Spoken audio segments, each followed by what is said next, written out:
थेट जाऊयात, उपमुख्यमंत्री देवेंद्र फडणवीस बोलत आहेत। त्यांचा मोठा सहभाग राहिला आणि त्यांनी सगळ्यात महत्त्वाचा कुठला मंत्र दिला असेल तर ही पृथ्वी शेषनागाच्या शिरावर नाही तर कामगाराच्या हातावर आहे, अशा प्रकारचा मंत्र देणारे, ज्यांच्या साहित्याने अनेक देशांना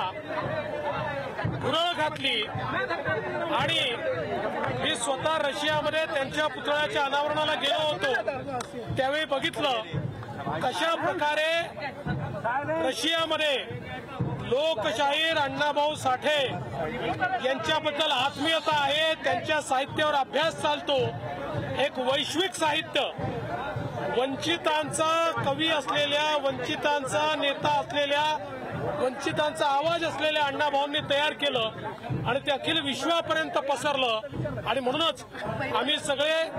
आज या निमित्ताने लोकशाहीर अण्णाभाऊ साठे यांना नमन करतो आणि मला अतिशय आनंद आहे